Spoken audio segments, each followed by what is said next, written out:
All right. I've been working in the intersection of machine learning and genetics for about 20, 30 years. And suddenly, both of these topics are really hot. You hear a lot of talks here today about machine learning. You hear a lot of talks about genetics and genome engineering and how that might help us in the future. And so I figured I'd give you a little bit of an insight where that all comes from and how it's actually been around and helped us in our research for a long time. Biology has been transformed into a data science, essentially, during the last 20, 30 years. We have lots of molecular data that help us to understand what happens in the cell, to help us observe processes in the cell, and to use machine learning to actually understand and really figure out how we actually function as humans. And machine learning in this context, in the sciences in general, is really a bit different from other stuff you hear. It's not about building robots to replace humans, actually. It's not about helping us drive cars or become more efficient shoppers, right? It's about using machine learning to help science. So we want to use machine learning to understand our world better. And so it's also not about being, whether machine learning has the ability of a 3-year-old or something like that, or if it's actually smarter than that, because without machine learning, we simply know less. So we're not building tools to replace ourselves. So we have new types of data that help us to understand how biology works. We have the ability to help us address new questions in this way and to hopefully also then solve really important questions, how to, for instance, optimize drugs, treat different diseases, or help animals to not go extinct.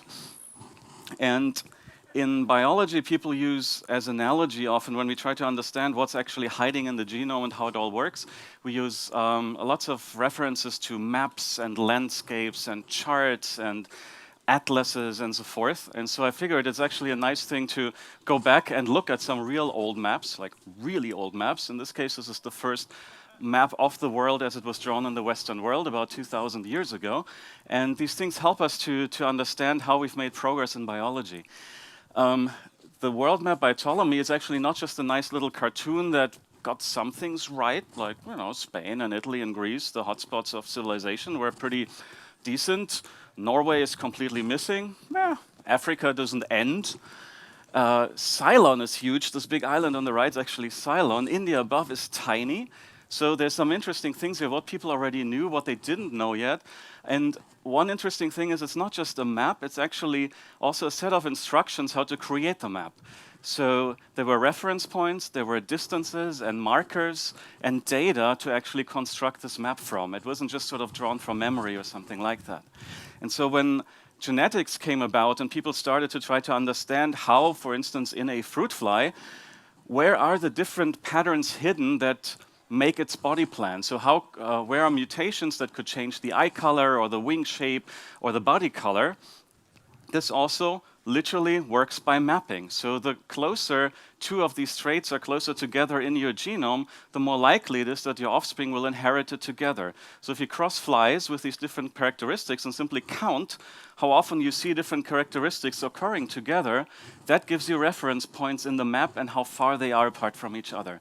So people literally built similar maps, same principles, based on data points about 100 years ago, to build these huge charts of where in the different chromosomes, particular patterns of your body were somehow hidden.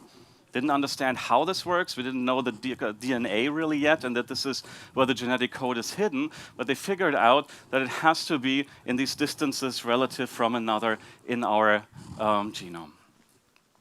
And so this helped to actually assemble the human genome, because assembling the genome is a giant puzzle game.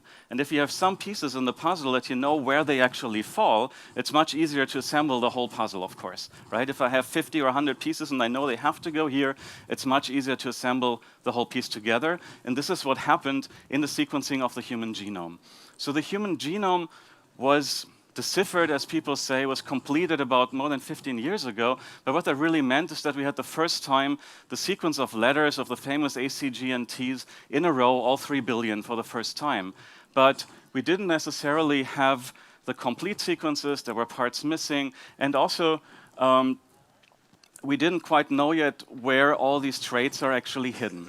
Now, the human genome was really not the first one that got sequenced. We'll get back to some of these species later. We had yeast, of course, not just in Germany. Yeast is a really important staple in our food, right? There were some model systems like this fly that I just mentioned, the fruit fly, or worm, or also a model plant that's essentially a weed so that it grows fast and you can deal with it in the lab easily. And by now, currently, actually, we already have the complete sequence of more than 100 animals, vertebrate animals, and more than 100 plant species in this way. And there are efforts in the way to essentially try to sequence everything before it goes extinct. Right? All of you heard we are in the process of mass extinction right now, and there are real-scale efforts to get samples and store them, for instance, in on Svalbard, to actually have seeds and everything for all the plants around us, but also to simply get samples and sequence all the genomes while they're still around. Some of you might have seen this film Genesis 2.0. Also, we will actually recreate animals now that we have the genome from extinct animals. Like the mammoth is fairly certain to come around again. Yeah? We have elephants as living relatives. We have its genome because we can get genomes also from fossils these days. And so it's very likely that we'll be able to bring back some of these animals. And so we have the sequence, but what does it now really mean to look for genes? And this is where finally machine learning enters the scene. So for getting you all on the same page so that we understand what is machine learning solving here, we need to first remember a bit of basic biology. So what is a gene? A gene encodes a trait like these different wing shapes or eye colors in the fly. And it's essentially one part in the chromosome that can get copied in a messenger molecule and is then translated into a protein. Right? That's the central dogma of biology that hopefully all of us at some point heard in school. We have DNA as the sort of static information carrier. We have RNA as a messenger interim molecule. And we have proteins that get made from these messenger RNAs and that then actually take over a function in the cell. So there's a clear directionality of information flow from essentially our storage devices to the active parts. Yeah? And this genetic code, essentially how you can make a protein out of an RNA, works by specific patterns. It's this famous triplet code of converting the nucleotide sequences into amino acids in the protein. And so these are patterns that you can use in a computer to now look in a giant 3 billion letter string like the human genome and start looking for regions where is there actually this sort of suspicious pattern of triplets that occurs and where actually a new gene might be hidden. But this is not everything. Genes are a bit meaner, they're a bit more complicated, and a gene, a protein coding sequence in a gene doesn't come in one stretch. It is actually broken up in different pieces. This provides the cell with modularity. You can mix and match in evolution and also in different cells to include and exclude different parts of genes. Yeah? And so this can get really complicated. You have some genes that consist of just one part, and you have some genes like this one, Titin, that's pretty important for cardiovascular disease. A lot of things go wrong in this gene if you have some myopathies, for instance. This gene has 227 different parts. So if we want to use machine learning to find out where actually genes are hidden in our genome, we need to be pretty flexible what these things look like. They could consist of fewer parts or more parts. These parts have specific sizes. They have specific distances from another, and all of this I can actually use to build a machine learning algorithm. And in this case, this means we want to parse the genome to identify essentially where these genes are. And the central dogma and what we know about genes provides us with some rules. We need some training data to build a classifier. So luckily at the time in the 90s when this started happening, there were a few dozen genes or something known. And then we essentially just stole approaches from other disciplines. So maybe this reminds you, hopefully this has reminded you already, that what we're doing, if we're talking about parsing, is we're trying to do essentially automatic translation. So similar approaches that were used in speech recognition or in automatic translation are used to actually identify, to parse the genome and identify where are the pieces in that.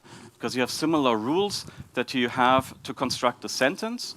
Not every sentence is a valid sentence, but we make mistakes, and people talk in different speeds, and they talk with different accents.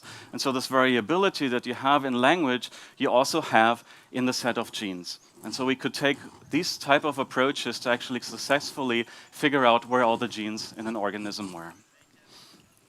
So This means we're going from very simple flat maps like Ptolemy that show us parts of the world. We start sort of building a whole globe, and we're filling in the gaps, right? So here, this is Martin Beheim's globe from 1492, and at this point, you have Africa complete, and it's clear there's an ocean around it, and Europe contains a few missing pieces here too.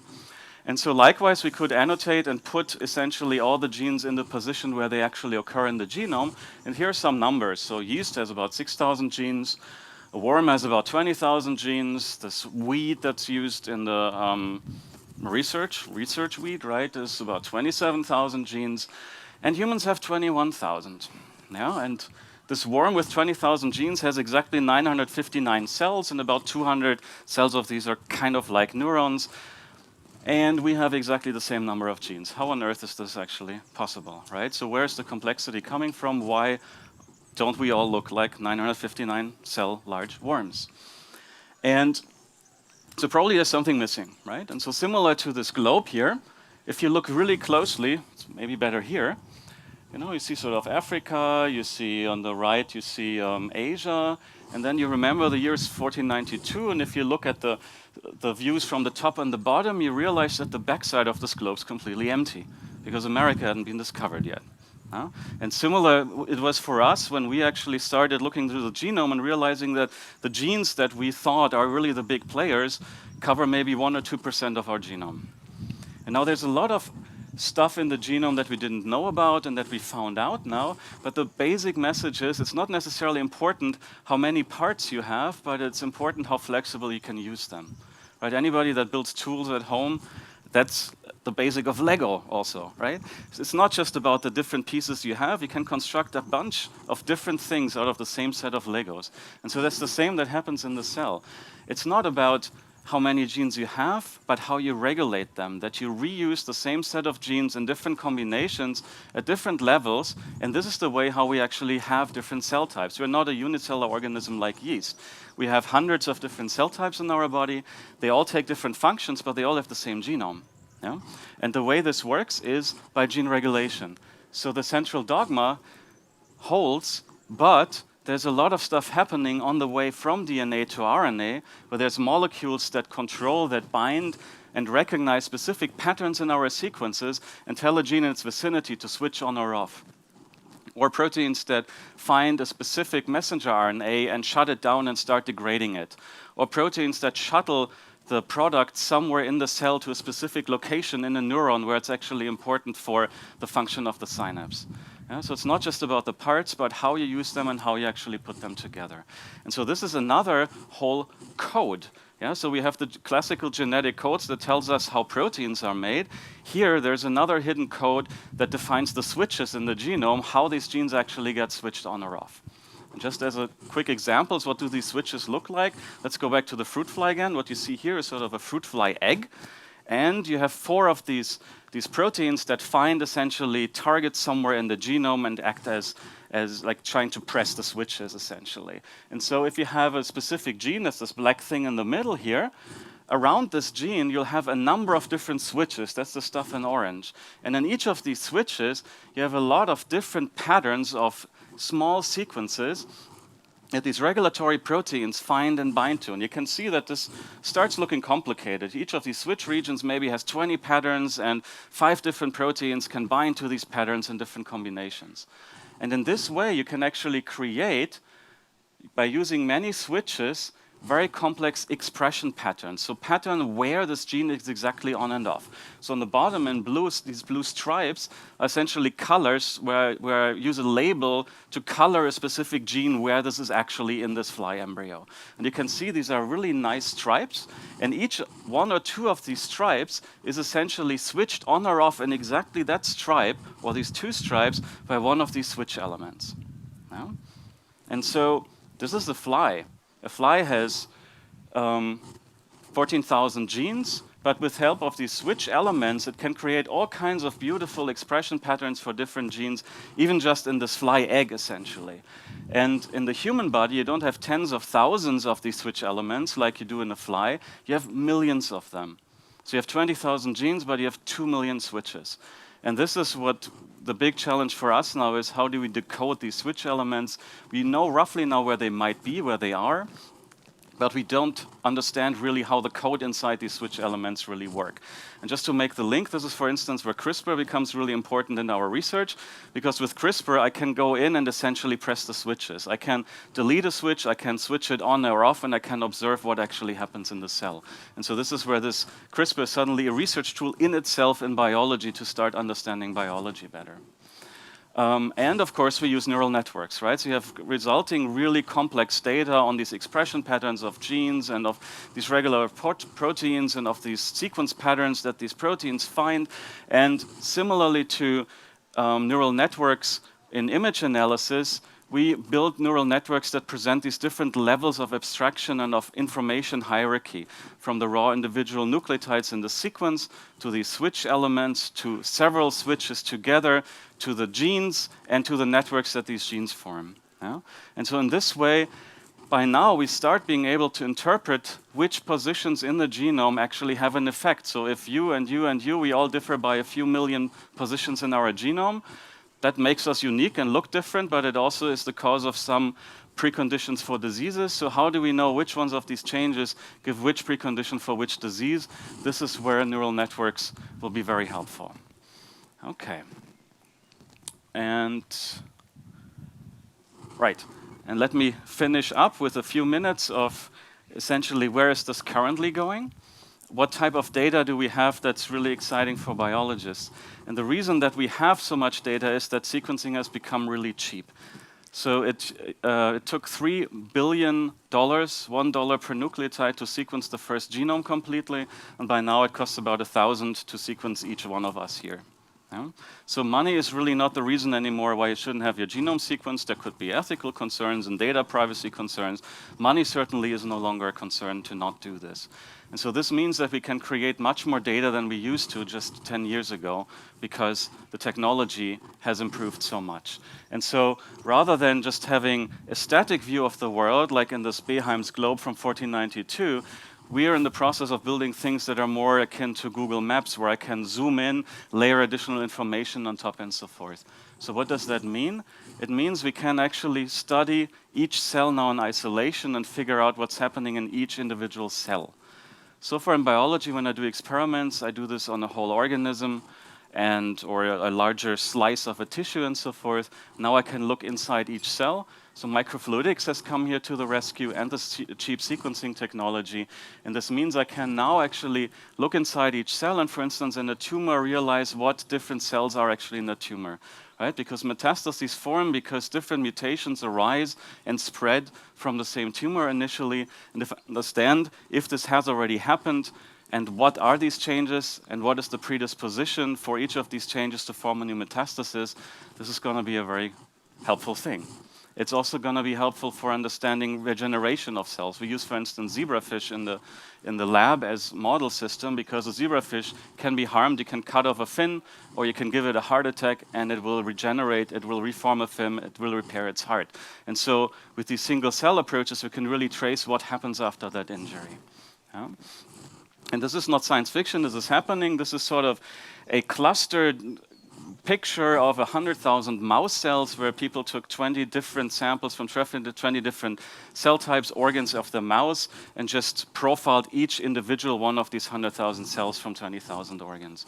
And coming back to the fly, this means that we can essentially take now an individual fly, we can sort of dissociate it, run it through microfluidics, all its sort of 10,000 cells this fly egg has at that point, and then the screen switches off. All right. Maybe it will come back. I'll tell you. I'll keep talking a little bit. So once you've done that, so instead of taking pictures now of each individual fly and one gene at a time, like you saw in these 7 stripes, I can now do one experiment, sort my cells, use some, again, as reference points, like in the map of Ptolemy in the beginning that I showed you. I have a few of these expression patterns as reference points, and I can, using these reference points, sort all my 10,000 cells in the fly to build a virtual embryo and get the expression patterns of all genes from one experiment, rather than taking 100,000 pictures laboriously, individually by one technician, like one of my colleagues actually did when I was a grad student. And so this is taken further. At this point, there's a very large consortium called the Human Cell Atlas that's active in the US, somewhat in Europe too, but mostly in Scandinavia and in England. There is a European initiative called Lifetime that's getting underway to try to compete with the Americans. Research funding is not quite as bad as my previous speaker indicated. He mentioned something about $500,000 in research funding in machine learning in Germany.